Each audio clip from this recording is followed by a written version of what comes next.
Jacob Henry Schiff was an American banker, businessman, and philanthropist. Among many other things, he helped finance the expansion of American railroads and the Japanese military efforts against Tsarist Russia in the Russo-Japanese War. Born in Frankfurt, Germany, Schiff migrated to the United States after the American Civil War and joined the firm Kuhn, Loeb and Co. From his base on Wall Street, he was the foremost Jewish leader from 1880 to 1920 in what later became known as the Schiff era, grappling with all major Jewish issues and problems of the day, including the plight of Russian Jews under the Tsar, American and international anti-Semitism, care of needy Jewish immigrants, and the rise of Zionism. He also became a director of many important corporations, including the National City Bank of New York, Equitable Life Assurance Society, Wells Fargo and Amp Company, and the Union Pacific Railroad. In many of his interests he was associated with the H. Harriman. Early life. Schiff was born in 1847 in Frankfurt am Main, Germany, to Moses and Clara Schiff, members of a distinguished Ashkenazi Jewish rabbinical family that traced its lineage in Frankfurt back to 1370. His father, Moses Schiff, was a broker for the Rothschilds. Schiff was educated in the schools of Frankfurt and was first employed in the banking and brokerage business as an apprentice in 1861. After the American Civil War had ended in April 1865, Schiff came to the United States, arriving in New York City on August 6. He was licensed as a broker on November 21, 1866, and joined the firm of Budge, Schiff and Amp Company in 1867. He became a naturalized citizen of the United States in September 1870. Upon the dissolution of Budge, Schiff and Amp Company in 1872, Schiff decided to return to Germany. In 1873, he became manager of the Hamburg branch of the London and Amp Hanseatic Bank. He returned to Frankfurt, however, upon the death of his father later that year. In 1874, Abraham Kuhn of the banking firm of Kuhn, Loeb and Amp Company invited him to return to New York and enter the firm. Kuhn, Loeb and Amp Company. Schiff accepted Kuhn's invitation in January 1875, bringing to Kuhn, Loeb and Amp Company his connections with Sir Ernest Cassel of London, Robert Fleming of Dundee, and Edouard Noëtlin of the Banque de Paris et des Pays-Bas. On May 6, 1875, he married Thérèse Loeb, daughter of Solomon Loeb. The couple were the parents of a son, Mortimer L. Schiff, and a daughter, Frieda. In 1885, Schiff became head of Kuhn, Loeb and Amp Company. Besides financing such eastern railroads as the Pennsylvania and the Louisville and Amp Nashville, he took part in the reorganization of the Baltimore and Amp Ohio Railroad in 1896–99, and at various times aided the American Smelting and Amp Refining Company, the Westinghouse Electric Company, and the Western Union Telegraph Company. Less fortunate was his share in the reorganization in 1902 of the Metropolitan Street Railway of New York. He became associated with the H. Harriman in notable contests with James J. Hill and J. P. Morgan and Amp Company for control of several Western railroads. Schiff served as a director of the Equitable Life Assurance Society, National City Bank of New York, Central Trust Company, Western Union Telegraph Company, Union Pacific Railroad, Bond and Amp Mortgage Guarantee Company, and Wells Fargo and Amp Company. He was elected a director of Wells Fargo in September 1914 to succeed his brother-in-law, Paul Warburg, who had resigned to accept appointment to the original Federal Reserve Board. National loans. What was perhaps Schiff's most famous financial action was during the Russo-Japanese War in 1904 and 1905. Schiff met Takahashi Kurikyo, deputy governor of the Bank of Japan, in Paris in April 1904.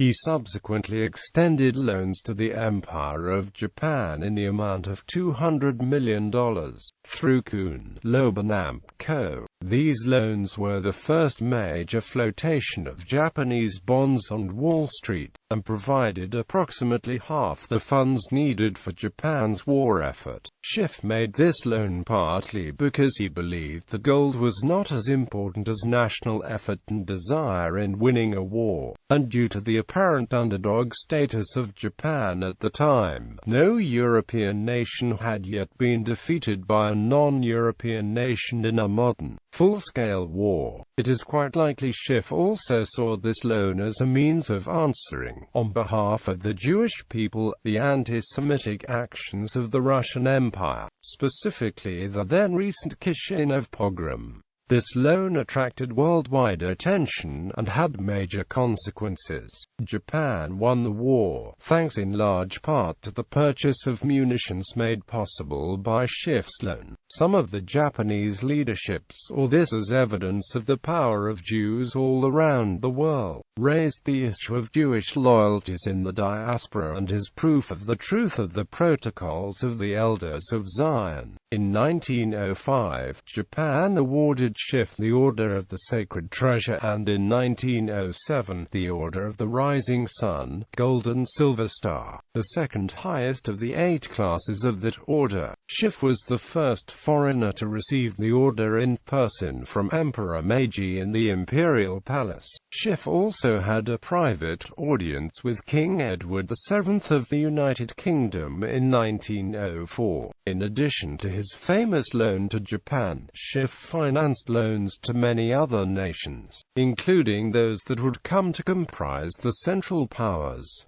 During World War I, Schiff urged U.S. President Woodrow Wilson and other Allied statesmen to end the war as quickly as possible, even without an Allied victory. He feared for the lives of his family back in Germany, but also for the future of his adopted land. He arranged loans to France and other nations for humanitarian purposes, and spoke out against submarine warfare. Schiff made sure none of the funds from his loans ever went to the Russian Empire, which he felt oppressed Jewish people. When the Russian Empire fell in 1917, Schiff believed that the oppression of Jews would end. He formally repealed the impediments within his firm against lending to Russia.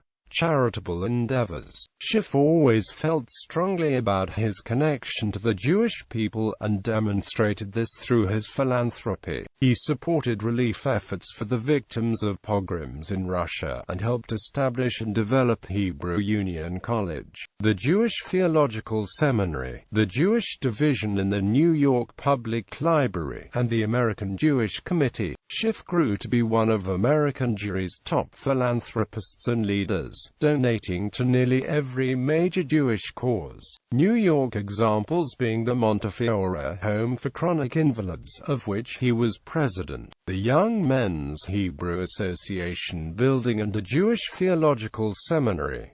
He was also involved with many secular American causes. In addition to serving on the board of managers of the New York Zoological Society, he gave to such organizations as the Boy Scouts of America, the Harvard Semitic Museum, the American Museum of Natural History, Metropolitan Museum of Art, American Fine Arts Society, American Geographical Society, and Barnard College, and a number of other organizations for civil rights and the disadvantaged, such as the American Red Cross, the Nurse Settlement, and Tuskegee Institute. On his 70th birthday, he distributed $700,000 among various charitable organizations and public institutions. Schiff was actively concerned with the improvement of civic conditions in New York. He was a vice president of the New York Chamber of Commerce, and a member of the Committee of 70, which resulted in the overthrow of the Tweed Ring. Last year's, the Action Française movement and its leader, Charles Maurras, claimed that Schiff was thoroughly pro-German and had worked to prevent American entry into World War I. Maurers went so far as to suggest that a telegram from Schiff and other prominent American Jewish leaders convinced President Wilson to give in to certain German arguments at the post-war peace negotiations, including allowing Upper Silesia to have a plebiscite rather than being ceded to Poland. The telegram is not known to have actually existed. Moreover, it has been argued that Schiff stopped financing transactions for Germany of the Central Powers as of 1914, stopped speaking German in public, and was eager to demonstrate his moral and financial commitment to the Allied cause. A practitioner of Reform Judaism, Schiff supported political, secular Zionism, despite not agreeing fully with the ideas of Theodor Herzl, and in fact believing that Zionism would cause Americans to question his loyalty. He donated to many Jewish projects in Palestine, including the Technical Institute of Haifa. As the situation for Eastern European Jews grew more dire with the Russian Revolution and pogroms in Ukraine, Schiff made more considerable contributions to the Zionist effort. He even offered to join the Zionist organization,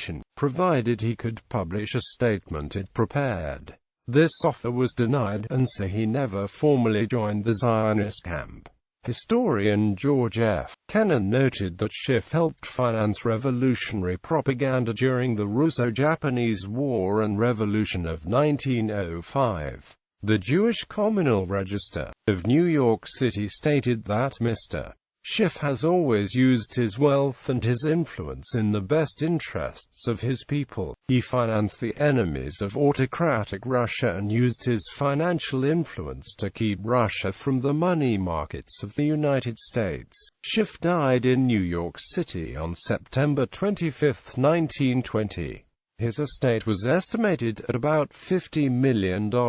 He bequeathed $1,350,000 to various institutions, most of which had received benefactions during his life. The largest bequests were $500,000 to the Federation for the Support of Jewish Philanthropic Societies of New York City and $300,000 to the Montefiore Home. He was succeeded as head of Kuhn, Loeb and Amp Company by his son, Mortimer Leo Schiff. Legacy. Schiff was inducted into the Junior Achievement U.S. Business Hall of Fame in 1982. The Jacob Schiff Center, named after him, was a prominent Jewish cultural center and synagogue from the 1930s through at least the 1960s. It was located on Valentine Avenue, near the intersection of Fordham Road and the Grand Concourse in the Fordham section of the Bronx.